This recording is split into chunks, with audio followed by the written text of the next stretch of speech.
سلام علیکم هموطنان گلم. دور از دلک نازتان امروز خواستم که یک بولانی آماده بسازم و همچنان با شما عزیزان شریک بکنم. ما قبلا خمیر کرده بودم و حال خمیر زغاله کردم تا دیگه کارهای خود پیش ببرم. خمیر کمک به خود استراحت میگیره و آماده راست کردن میشه. به همین شکل دوستای ما قبلا گندنه را پاک کرده بودم و میده کردم و صفا شستم و تمام مواد لازمی که به گندنه نیاز است، یک مقدار مرچ سیاه و کمکم از تخم گشنیز اضافه کردم.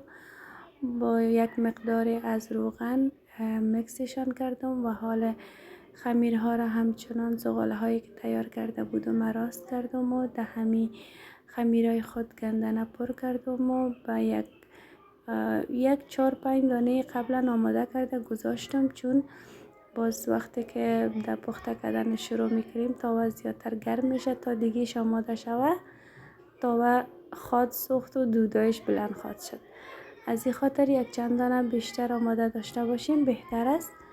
من هم همی کار کردم و حالا استا بولانی را آماده میکنم. همچنان راست میکنم خمیره و ام پر میکنم و ام پخته میکنم. شما بیننده باشین عزیزان دلم.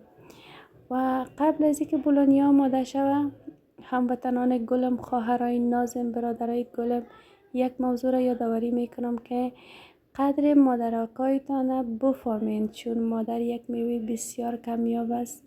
خداوند هیچ دختر هیچ پسر از نعمت داشتن مادر محروم نسازه و به مادرکم دعا بکنین خداوند جنت الفردوس نصیبش بکنه، خداوند قبرش پر نور داشته باشه و به ما همچنان صبر دل نصیب بکنه. عزیزان، به یک مقدار بولانی آماده شده و به همین شکل کم کم بولانی های دیگر هم آماده می سازم. من یک چند دانه بولانی را به تصویر کشاندم به شما تا که شما عزیزان ببینین و خوشتان بیه و انشالله که مثل من گندنه به مشکل بر شما پیدا نشه، با آسانی پیدا بکنین و به خود بولانی جور کنین و بخورین. نوشک جانتان. خدا حافظ.